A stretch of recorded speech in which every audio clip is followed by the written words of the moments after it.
So, I'm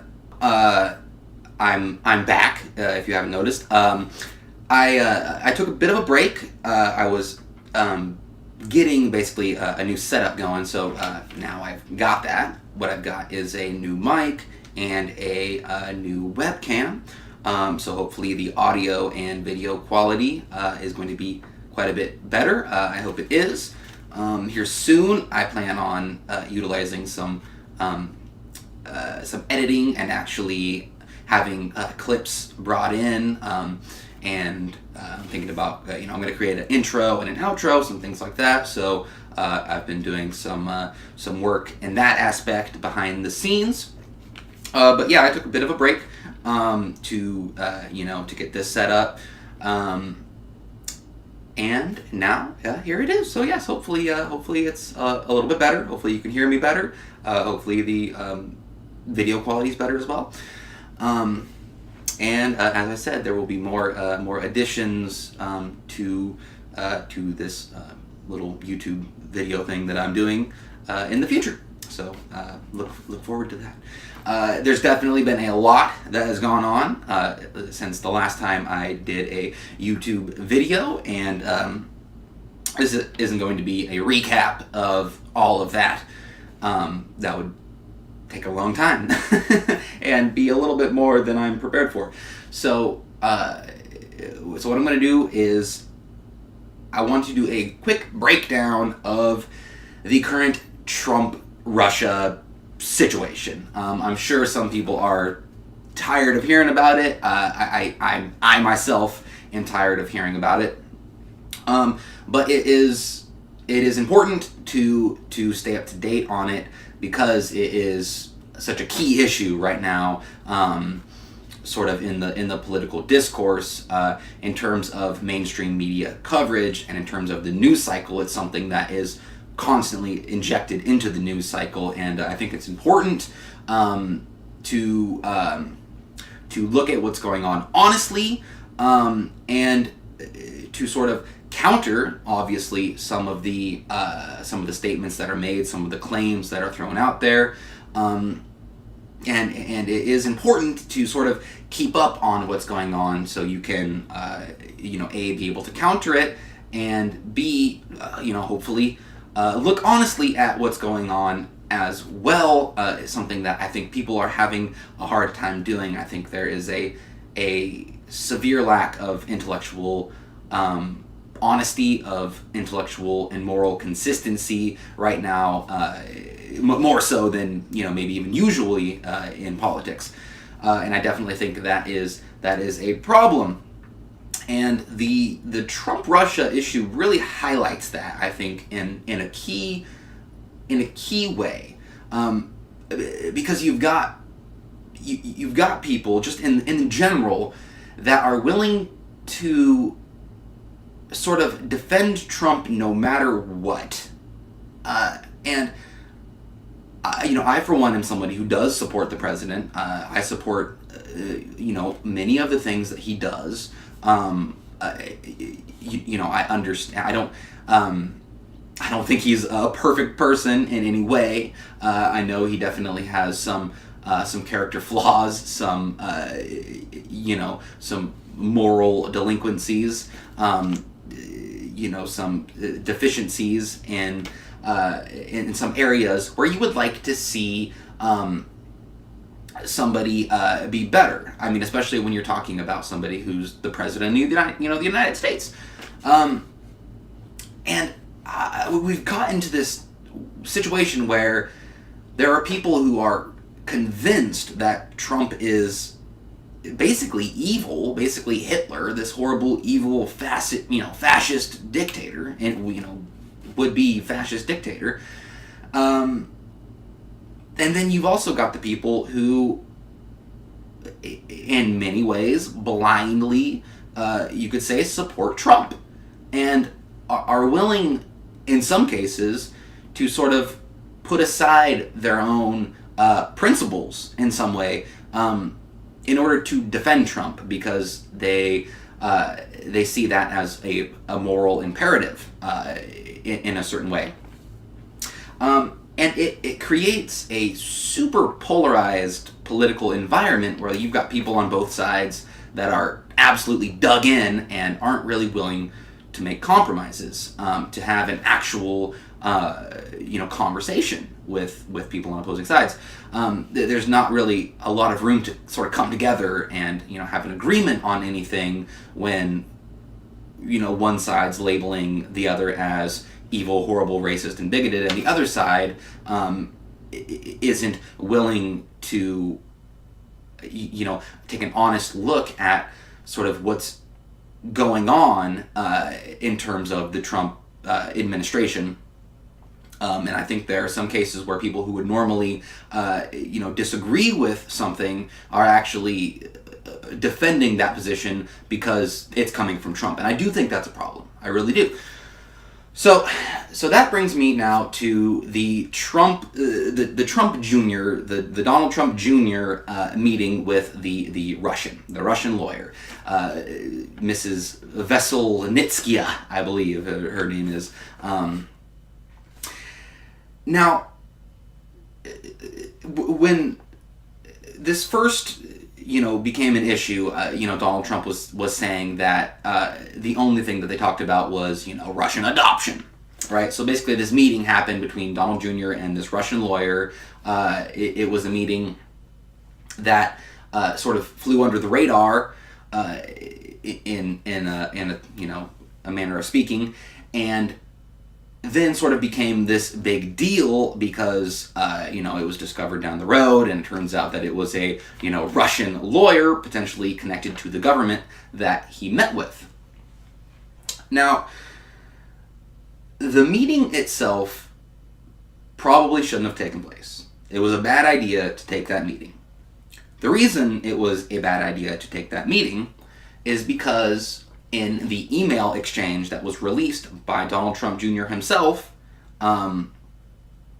it was clear that Donald Trump Jr., was at least under the impression that the person he was meeting with was going to be a Russian lawyer connected to the government, and that this meeting, would be an effort from the Russian government to support candidate Trump and his campaign at that point.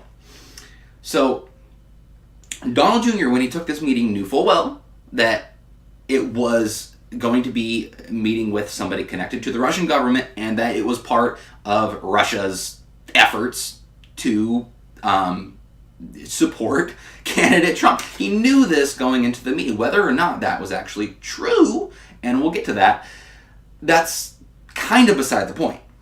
And I see a lot of people who are completely defending what Donald Trump Jr. did, and saying that it was a meeting that anybody would have taken, because of course the meeting was set up for the purpose of getting opposition research, dirt, basically, on Hillary Clinton. And remember, when Donald Trump Jr. first talked about the meeting, he said that it was a meeting about Russian adoption, which it turns out that was something that was discussed, but was not actually the point of the meeting. So, there was a bit of a flip-flop there from Donald Trump Jr. And what this meeting was,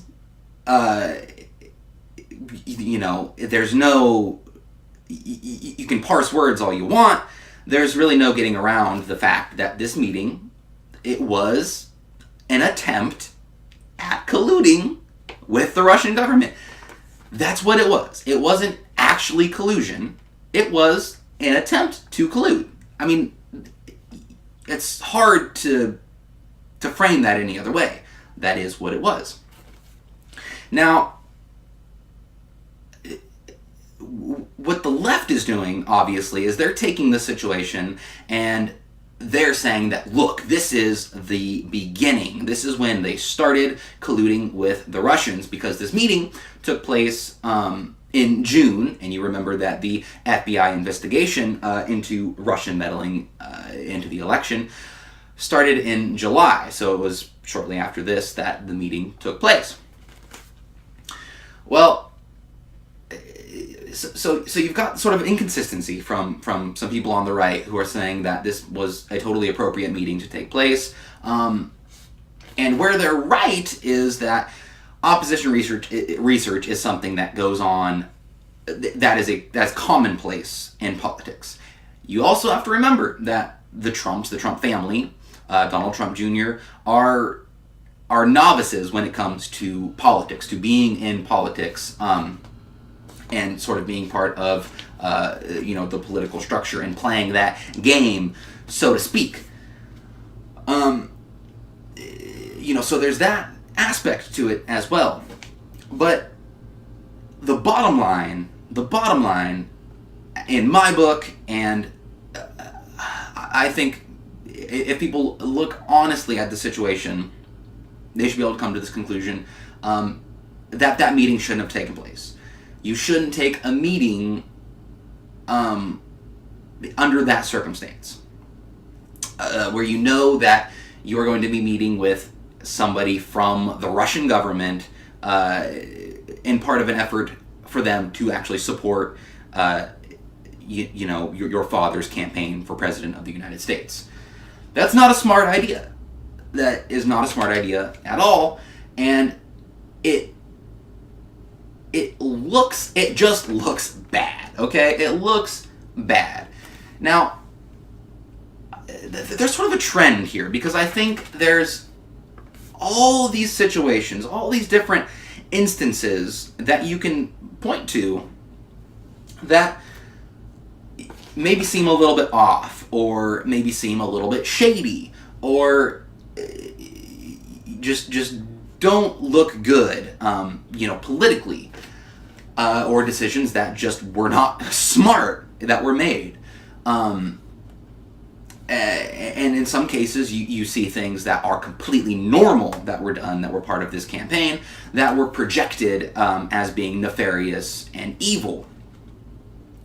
Basically, if you're on the left, if you're somebody on the left, and you think that Donald Trump and the Trump campaign, the Trump family, basically attempted to collude with the Russian government, basically in order to defeat Hillary Clinton, knowing full well that the Russian government was supporting, their campaign,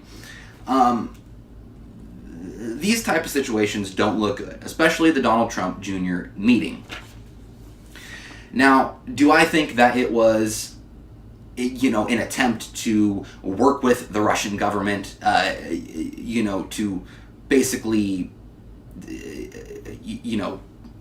engage in fraud, or to engage in some sort of attempt to, change the outcome of the election, doing anything illegal? No, I don't think that that's the case. I think, again, opposition research is something that happens all the time.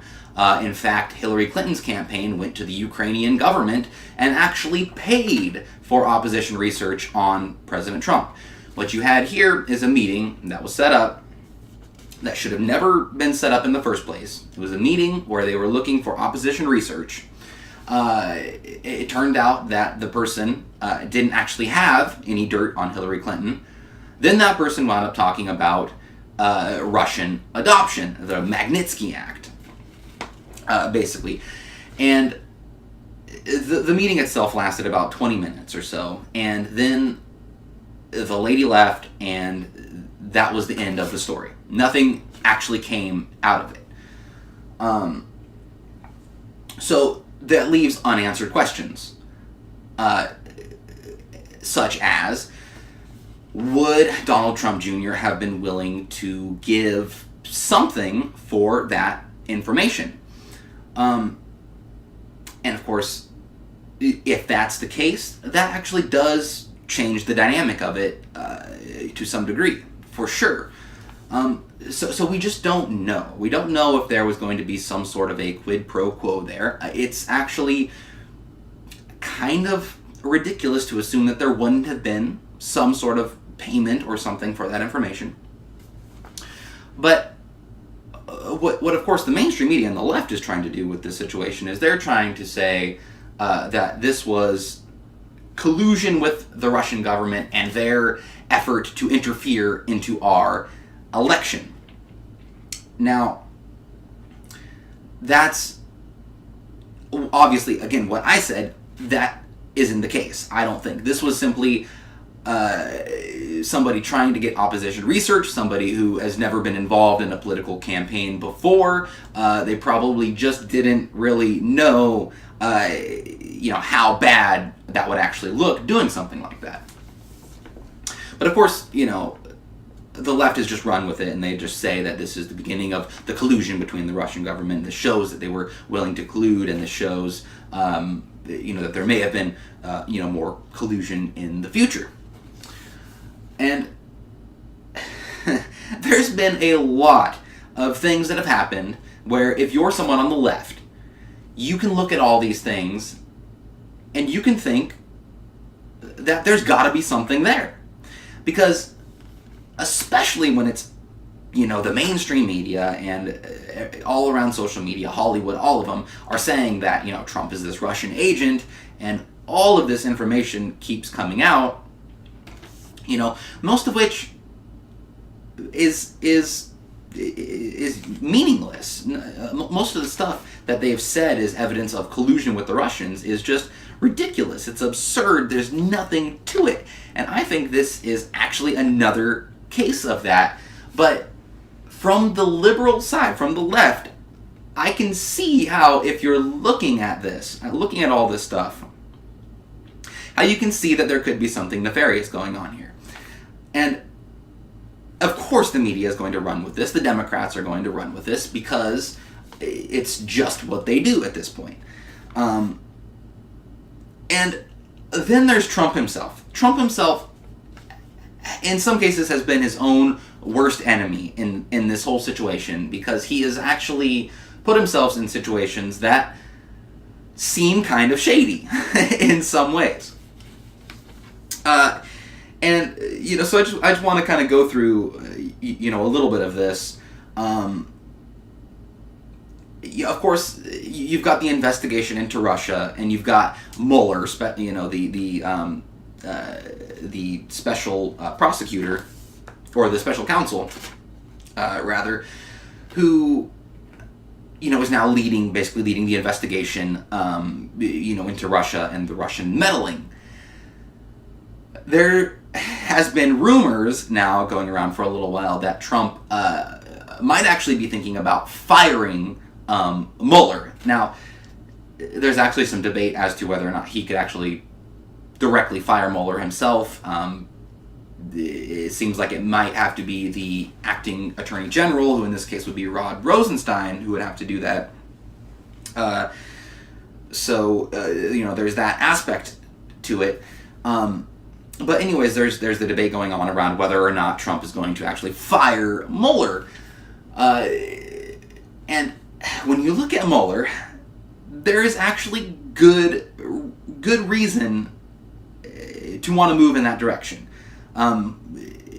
Mueller himself is basically a friend of Comey's, and any part of the investigation where Comey is going to be involved, there is actually basically a conflict of interest going on there because of his relationship with Comey. Also, when you look at the lawyers that he has, stacked this investigation with, many of them are actually Hillary Clinton donors. The list goes on and on. The guy definitely is not the most sort of objective, impartial, disinterested figure that you could possibly have running this campaign or this investigation. There are some serious issues with it. But again, this is one of those things that if you're on the left, you're going to see this and you're going to think, wow, that looks really shady. And it's going to basically just affirm your confirmation bias that Trump, is this evil, horrible person who colluded with the Russian government to undermine the United States of America. And so you've just got this crazy situation going on, and this is from Bloomberg. Mueller expands probe to Trump business transactions. And this is one of the reasons why Trump is now talking about potentially firing Mueller, and why there is this conversation going around at all, is things like this. The U.S. Special Counsel investigating possible ties between the Trump campaign and Russia in last year's election is examining a broad range of transactions involving Trump's businesses as well as those of his associates, according to a person familiar with the probe. FBI investigators and others are looking at Russian purchases of apartments in Trump buildings, Trump's involvement in a controversial Soho development in New York with Russian associates, the 2013 Miss Universe pageant in Moscow, and Trump's sale of a Florida mansion to a Russian oligarch in 2008, the person says. So Robert Mueller is now looking at whether or not Russians, ever purchased Trump apartments. That's absurd. I mean, this is ridiculous that this investigation is moving on to this point. This is outside of basically the set range of his investigation. He's supposed to be looking at collusion in the 2016 campaign with the Russian government, yet he is using his power as the special counsel in this investigation to start to look into business transactions that Trump has been involved in, going back all the way to 2008 in some cases. And there is definitely an argument to be made that this is outside of his purview under this investigation. So because of that, you've obviously got Trump coming out and is saying he's got a problem with it. The investigation has also absorbed a money laundering probe begun by federal prosecutors in New York into Trump's former campaign chairman, Paul Manafort. John Dowd, one of Trump's lawyers, said on Thursday he was unaware of the inquiry into Trump's businesses by the 2-month-old investigation and considered it beyond the scope of what special counsel Robert Mueller should be examining. Quote, "Those transactions are, in my view, well beyond the mandate of the special counsel and are unrelated to the election of 2016 or any alleged collusion between the Trump campaign and Russia. Most importantly, are well beyond any statute of limitation imposed by the United States Code," he wrote in an email.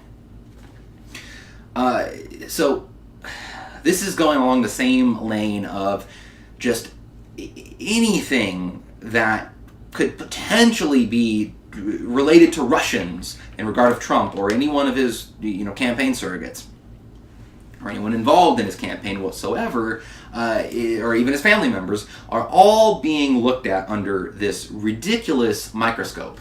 And you're looking at, you're talking about someone who's a billionaire, who's got just business ventures all over the place, who is going to be selling things and renting things to people all around the world. I mean, that's what he does. Of course he's going to have some Russians that were involved in this or involved in that. So it's obviously a lot of people like to call this a witch hunt. In a lot of ways, I think there's a lot of credibility to that claim. I think this is basically a witch hunt in many ways. But that being said, you've got things like this horrible decision that Trump Jr. made to meet with this Russian lawyer, who now it turns out, as we're looking more and more into her, it's not even clear, as far as I can tell, whether or not she's actually tied to the Russian government. And when you look into this lady, it turns out that she's actually been involved with Fusion GPS, which is the opposition research company, basically, that was hired by the Democrats to actually get dirt on Donald Trump. And you look the ties that this lady, this Russian lawyer that Trump Jr. met with, and this corporation are pretty incredible. And obviously, of course, this is the organization that got the famous PP dossier from the former British spy, Robert Steele, I believe his name was, or David Steele, something of that sort. His last name was Steele, I believe. And you had this opposition firm paid by the Democrats that got dirt on Trump, fake dirt. They literally made up these claims out of whole cloth, many of them that were in this Russian dossier. And you had the FBI actually willing to pay money to keep that opposition research going to Fusion GPS. The information that was gathered, by a British spy. So, you want to talk about, collusion right there. There's your collusion. But, and then obviously also Hillary Clinton and the Ukrainian deal. But, these are other situations that, of course, people on the left don't like to acknowledge. They don't like to talk about. They just like to look at, something like the Donald Trump Jr. meeting and act like it's the biggest deal in the world, when really it seems like it was a meeting that didn't actually produce anything. And if Donald Jr.'s meeting with some crackpot Russian lawyer trying to push the Magnitsky Act, or the removal of the Magnitsky Act, who maybe has ties to the Russian government, and they're trying to say that that's evidence of collusion. I mean, that's pretty pathetic if that's collusion, really. So there's obviously this massive double standard when it comes to these sorts of things. But anyways, you've got this organization, Fusion GPS, that is linked to this Russian lawyer. And there's a theory out there that this meeting could have actually been set up by Fusion GPS for the purpose of obviously putting Trump Jr. in this compromising situation. Which again, regardless of how the meeting was set up, if it really was set up by the Russian government, or people connected to the Russian government, or if it was set up by Fusion GPS, which I personally think is actually more likely. It doesn't matter. He should not have taken the meeting. That's my stand on it. And I think any conservative out there who says that it was a good idea to take that meeting should really, take a second look at their political bias at this point.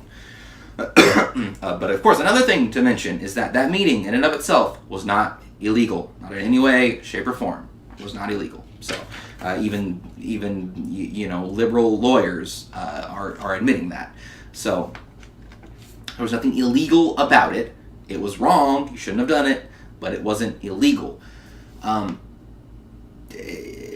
again, this is just, you can see case after case after case of these situations, like Mike Flynn, the former national security advisor, talking with the Russian ambassador. That turned into a gigantic deal. The meeting, undisclosed meeting that Sessions, Attorney General Sessions, at the time Senator Sessions, had with with the Russian ambassador, they turned that into a big deal when it turns out that he was meeting in his capacity as a member of the Armed Services Committee, which is totally normal. He was not meeting as a Trump surrogate. There's a little bit of confusion now thrown into the mix about the exact context of that meeting and what they discussed. We'll get into that in a little bit, but from what they knew, especially at the time, it was a meeting that was completely normal as the member of the Senate Armed Services Committee. But of course, Sessions, he kind of fumbled a little bit the way he answered that question, and they turned that into this gigantic, huge deal. And they'll take Paul Manafort, for example, who does have some fairly shady ties to, some people in Ukraine and some pro-Russian lobby groups and stuff like that. He does. So you can look at all these things, and it can create the perception that there's a lot of smoke, but there is no fire. There is not a single crime that anyone can point to that has been committed. Most of the stuff they're trying to say is nefarious activity is actually completely normal or has a totally logical explanation. Or was just something that was completely stupid and never should have been done in the first place. So now you've got Trump talking about possibly firing special counsel Mueller because he's going to possibly probe into Trump's, business ties and, financial situation. So it's causing this whole firestorm now where people are just saying, oh, look, he's trying to fire Mueller because he's getting, so close to the, figuring out the Russian conspiracy, to really cracking it. And that brings me to another Bloomberg article. Here's the chain reaction Trump could set off by trying to fire Mueller. President Donald Trump's interview with the New York Times on Wednesday has stirred speculation that he may consider firing Special Counsel Robert Mueller for investigating Trump's business dealings as part of the Russia probe. But Trump can't fire Mueller directly, according to the law that authorizes Mueller's probe. If he tried, he could set off a chain reaction that would throw the Justice Department into upheaval. Only the person acting as Attorney General, currently Rod Rosenstein, on matters related to the probe, can fire Mueller. And he said he won't do that without, quote, good cause. So Trump would first have to purge the upper ranks of the Justice Department until he finds someone willing to follow his orders and dismiss the special counsel. Quote, I don't think that's politically survivable, and it's not clear how much collateral damage he has to do in order to put himself in a position to have somebody fire Mueller, said Senator Sheldon Whitehouse, a Democrat from Rhode Island. What old Sheldon Whitehouse just said there, as much of a Democrat hack as he is actually important. So much of politics is truly optics. It's truly how it looks. It's not necessarily about what you're actually going to do, what you actually did, who you actually are. It's about the optics. It's about how things look. I mean, that is so much of politics. And right now, if you are a liberal, if you are on the left, and you really think that Trump is this total criminal con man who colluded with the Russian government to undermine our democracy, then you're going to look at all of these situations, and they're all going to be pieces that fit into your preconceived puzzle that that's actually what happened. And when he talks about something being politically survivable, this is key. So this is why the Democrats are running with this. Again, I don't think there's actually some nefarious conspiracy here whatsoever. Do I think that the Russians were meddling in our election? I think the Russians and many other governments always try to meddle in our election and in other elections. I think we meddle in other people's elections. I think it's something that other countries do to other countries on a regular basis. I think it is something that does happen. I think we should take any sort of attempt to interfere into our election, any sort of malicious activity of that sort, very seriously, and we should have countermeasures against it. Do I think that Russia actually hacked the DNC and John Podesta? Do I think that that Russian hackers actually were basically involved in our vote process, and that they were attempting to manipulate vote counts? I don't think that there's sufficient evidence to prove that. I honestly don't. I think that's a possibility. I do. I think there's also other possibilities. So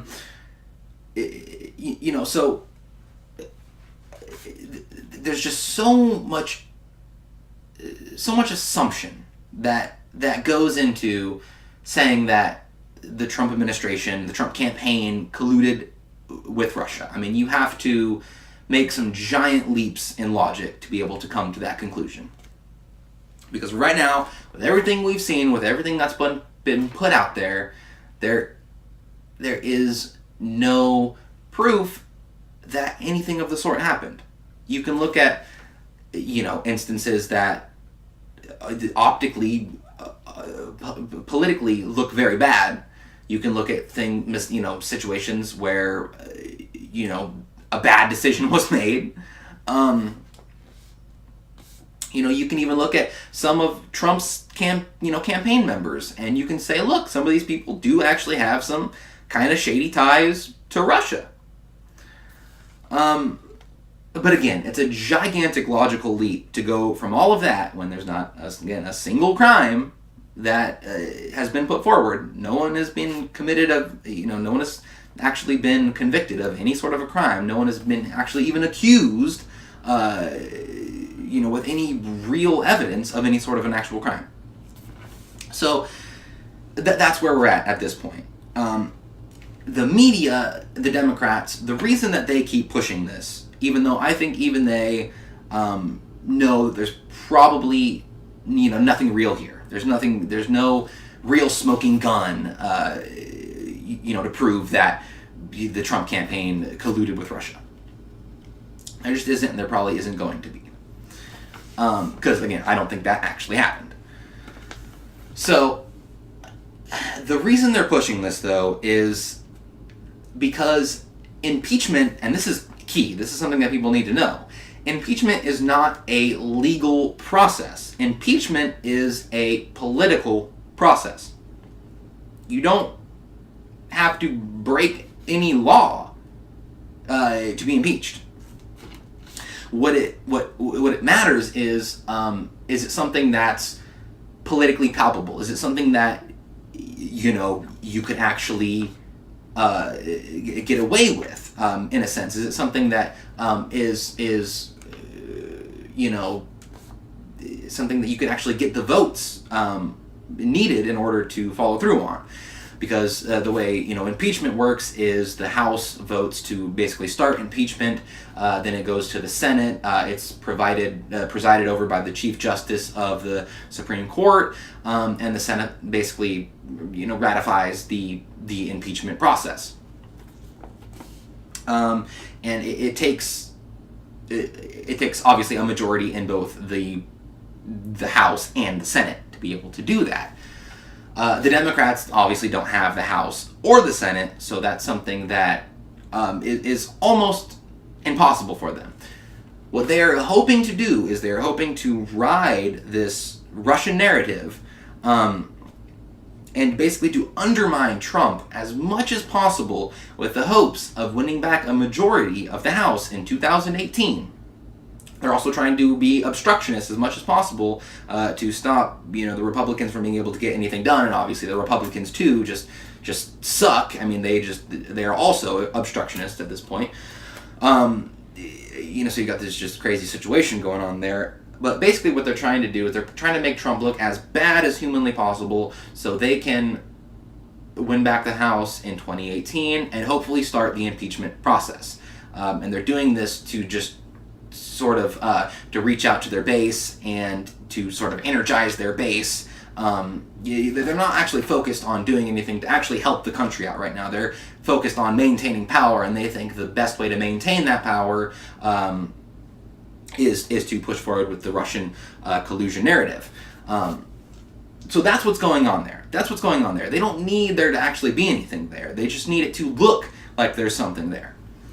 And in a lot of ways, through the things that have happened throughout the campaign, the mistakes that were made, bad decisions, bad optics, all this stuff leading up to this point, and even a lot of things that Trump himself has done, which we're getting into a little bit, it paints a picture that if you are on the left, you can look at all this and you can say, okay, there's probably something there. When you really dig in, there is nothing there. But I can see how people can look at all this and think that there's some potential nefarious activity going on. And again, Trump in some ways winds up being his worst enemy in this situation. He shoots himself in the foot, often, many times. So let's see, where was it here? So now So Sessions now is actually under fire by President Trump, and here's a prime example of President Trump shooting himself in the foot. This is from Politico. Sessions won't resign for now, but gets Trump's message. President Donald Trump's broadside against Attorney General Jeff Sessions in a New York Times interview this week was no careless accident or slip of the tongue. Instead, the president was sending a message, said a Trump advisor who talked with him after the interview, making a deliberate effort to convey his lingering displeasure with his attorney general, who recused himself in March from the federal investigation into Russian meddling in the 2016 election. Quote, he didn't just do that randomly, the advisor said of the president. There was a certain thinking behind it. Precisely what Trump expected Sessions to do in response remains unclear. Sessions said Thursday that he intends to remain in his position for the time being, saying, quote, I plan to continue to do so as long as that is appropriate, Sessions said at the Department of Justice press conference, quote, we're serving right now. What we're doing today is the kind of work that we intend to continue. So, Sessions, as I said earlier, when he was testifying before Congress, slipped up a little bit. He worded something correctly, but it gave the impression that he was misinforming. And of course, it was then turned into this gigantic, big deal. Oh, he didn't disclose a meeting with a Russian. So it was just this whole, canard basically that was pushed by the Democrats. And because of that, basically Sessions wound up as the Attorney General, recusing himself from any matters involving the Russian campaign. This apparently Trump didn't know anything about, and he was quite upset about. Rightfully so. I think it was a mistake for Sessions to recuse himself, but that happened. And now what you've got, Trump comes out and he goes on basically a Twitter tirade, and as he's apt to do, he starts saying that, this was in the New York Times interview. The New York Times interview, he was saying that Sessions should not have recused himself, and that if he knew Sessions was going to recuse himself from the Russia investigation, that he wouldn't have hired him on as the Attorney General. So there's two things wrong with this. One, Sessions is one of the good guys. He really is. He made a mistake recusing himself doing that, but he's one of the good guys. And for Trump to come out and, attack one of his main supporters is just counterproductive. It doesn't look good, and it definitely makes it seem like there's, some serious conflict, obviously, going on in the White House, and clearly there is, if you've got situations like this going on. So it just lends to the bad optics. And then, of course, you've got the left who's going to come out and say, "Oh, look, you see, if he would, if he would have thought that, his buddy wasn't going to be there to look over the Russia investigation and, just hide things under the rug or whatever, then he wouldn't have hired him on in the first place." When really, he just shouldn't have recused himself because it was a stupid thing to do. Not because there's actually anything nefarious going on there. But again, it looks bad. It looks really bad. So when you have Trump doing these kind of things, it is not good. And then that brings me to CNN. Trump-Putin met for nearly an hour in second G20 meeting. Now, the G20 is a meeting of the top 20 countries in the world in terms of of sort of economic output, I guess. Basically, the 20 countries with the highest GDP basically meet up and, discuss trade and discuss all sorts of things. Well, it turns out that Trump had his first meeting with Putin on the record there at the G20. Then later on, there was this dinner that was going on, and his wife Melania was actually seated next to President Putin, Vladimir Putin. And that wasn't, set up by him or anything like that. The whole event was hosted by Angela Merkel, the leader of Germany. So she's sitting next to Putin, and then, it turns out Trump apparently was sitting next to the Prime Minister of Japan and his wife, and there was this hilarious thing where Trump was talking with the Prime Minister's wife, and he apparently tried talking to her, but she doesn't speak English apparently, and then it turns out that she actually might speak English. It's kind of up in the air if she speaks English, or if she does, how well she can speak English.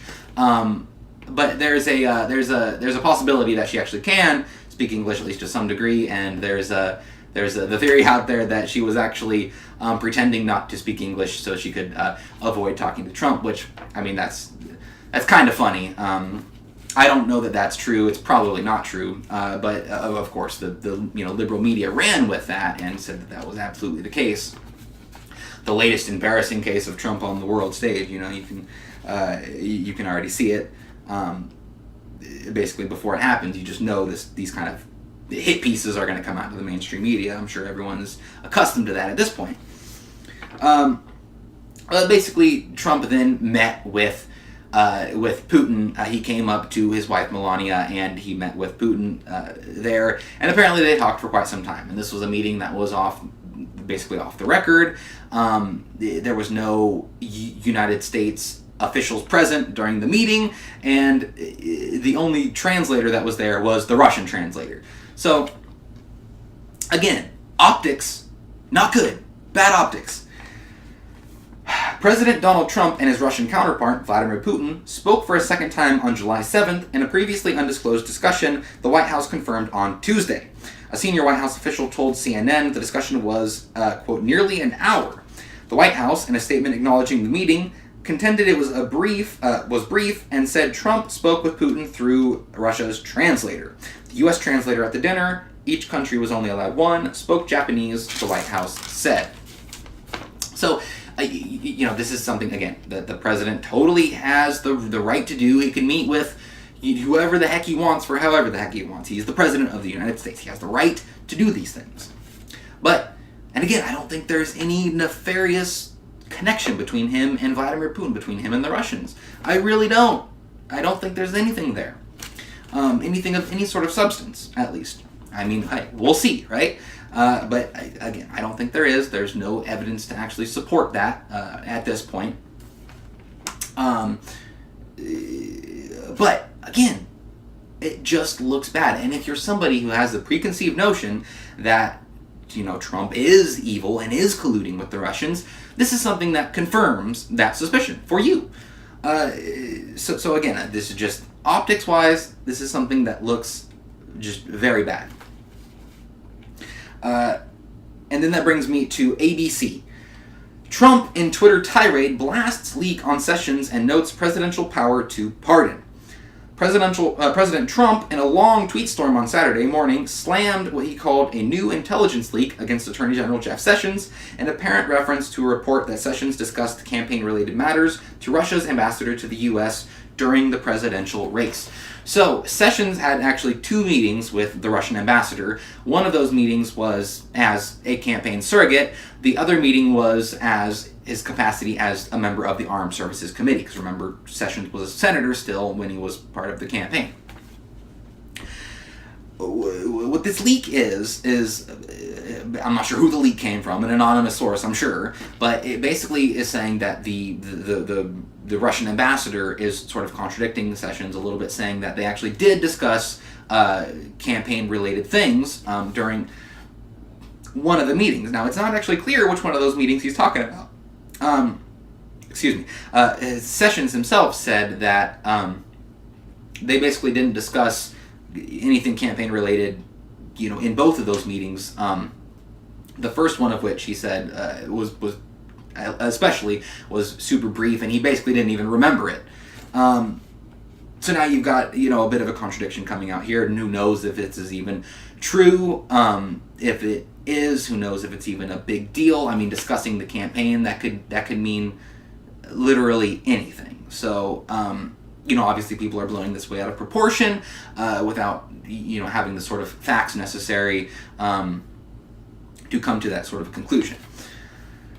But again, this is another example. It's another prime example of things looking bad optically for President Trump, if you're somebody on the left. So Trump said on Twitter, a new intelligence leak from Amazon Washington Post, this time against AG Jeff Sessions. These leaks are illegal, like Comey's, must stop. The report does not say that Sessions discussed with the ambassador's Russian interference in the election, and the Department of Justice, in a statement responding to the Post report, said Sessions had no meetings or discussions with foreign officials concerning any type of interference with the U.S. election. So that's a statement that's a little bit more narrow than what we were getting before, because obviously Sessions was saying that he didn't discuss anything campaign-related, period, which is different than discussing, any type of election interference. But again, what this could be, misinformation, disinformation coming from, the Russians, coming from, another leak from the intelligence community. This could be misinformation, disinformation, or, there could be some truth to it. Maybe he did discuss something campaign-related with the Russian in one of those meetings, in which case it's something that should be looked into and we should look at in more detail. But to come to the conclusion that, which many on the left do, that something like this was proof of something nefarious is just taking a logical leap way too far. The president also, in one of his many tweets Saturday morning, brought up his power to issue pardons, apparently in the context of the Russia probe, saying on Twitter, quote, "Well, all agree the U.S. president has complete power to pardon. Why think of that when only crime so far is leaks against the U.S. fake news?" Trump's highlighting his power as president to issue pardons comes on the heels of his legal team asserting that the question of pardons related to Russia's investigation is, quote, not on the table. Quote, "Pardons are not being discussed and are not on the table," said Jay Sekulow, a member of President Trump's legal team. So now you've got Trump talking about pardons, talking about being able to pardon. Basically, the president can pardon anybody, even before they're convicted of a federal crime. There is some debate going on now, especially now, about whether or not the president can actually pardon himself. It's unclear. I don't know. It's a dicey legal situation, for sure. But now what you've got here is more ammunition from the left. He's talking about pardoning people. He's talking about, pardoning himself even, potentially. And you gotta realize, you've got situations like Mike Flynn, for example, who is now, under fire, hardcore. I mean, the guy's just being trashed, basically, for having conversations with the Russian ambassador that, by all accounts I've heard, just as a matter of procedure, are totally normal. And they're talking about, because he wasn't actually he was the incoming national security advisor at the time he had those conversations, so he was technically just a citizen. They're talking about bringing up the Logan Act, which is basically a law that says that it's illegal for citizens to basically engage in activities with foreign officials that will influence American policy. It's something that nobody has basically ever been actually convicted under. It's this ridiculous, arcane law that literally just got dug up, from the graveyard, just for this situation. So these are the type of legal absurdities that are being thrown out there. They're talking about the emoluments clause with Trump, trying to say that, certain people basically renting apartments for him at lower prices in some cases is evidence of basically a bribe from foreign officials. I mean, just these ridiculously absurd, on their face, legal arguments are being brought out, and they're being brought out in full force. So, I mean, you're talking about situations where it would be, if they tried to nail Mike Flynn under the frickin' Logan Act, perfect. That is the most absurd thing I've ever heard of, and that's exactly what the presidential pardon is meant for. So again, you've just got these situations that are justified, that are normal, but to some people, just look bad, and I can see that. I can see that from somebody's perspective. If you already have this preconceived notion of Trump, how this is going to confirm that. All these things are going to confirm that, and that's why I think President Trump needs to be very careful and needs to understand that the political optics are just so much in this game nowadays, this game of politics, this game of thrones, if you will. You've got the deep state, basically, the entrenched, bureaucracy that is always there, that is still working on behalf of the Obama administration, that is doing everything it can alongside the mainstream media, and the Democrats, to completely undermine and sabotage this president. Absolutely, they will do anything that they can. So it is crucial that every move is truly evaluated, and that anything that's done, whether it's on Twitter or whether it's somebody speaking for the president, or actions that are undertaken by this administration, they need to be super careful about the way that it's going to look. Because again, I want to end with this. Impeachment is not a legal process. No one has to break any laws for Trump to get impeached. All it has to be is politically palpable. And when you've got all these entrenched Republicans, many of them, I think, if they thought they could get away with it, would absolutely stab Trump in the back. And again, you've got the Democrats that are using this to try to make the Trump administration look at like as big of a failure, and as criminal as possible, to undermine them in the hopes of winning back the House and starting the impeachment process. That's what this is all about. Absolutely. So it's just as an overview to finish this video, it is an insane situation that we're in right now. You've got a massive double standard with the media and the Democrats. When you look at the crimes of the Obama administration that were completely ignored, and then you look at every single molehill going on in the Trump administration being turned into a mountain, it is a very serious situation. And it is a precarious situation for sure, because you've got these Republicans that are not getting a whole lot done. If we don't get tax reform, if we don't get healthcare reform, real healthcare reform, a repeal of Obamacare would be great.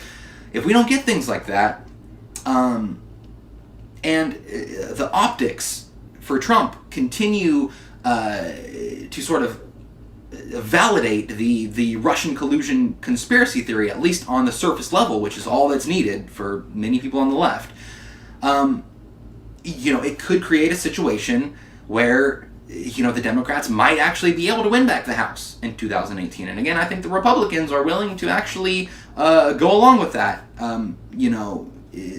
in many cases, or are not going to defend Trump on the level that they need to, and are also going to basically be obstructionists in their own way for whatever reason.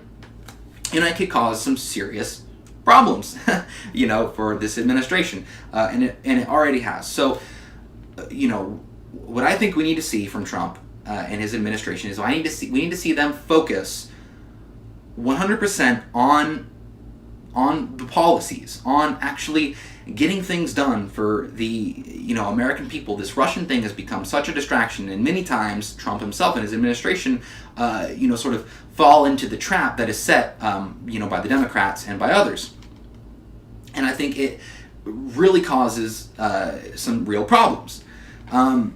So hopefully the optics can get better. Hopefully we can see some more leadership from the Trump administration, and really, don't start fights with Jeff Sessions, for crying out loud. He's one of the good guys. He's on your team. If you want to call out people, let's see you call out Mitch McConnell. Let's see you call out, Paul Ryan. Let's see you call out all these senators in, in Congress right now that are not going to be willing to vote for a full repeal, even though they already did. This is what we need to see from the Trump administration, not all this absolutely absurd level, just craziness, falling into every little trap that the Democrats set and just shooting yourself in the foot when it comes to this Russian situation.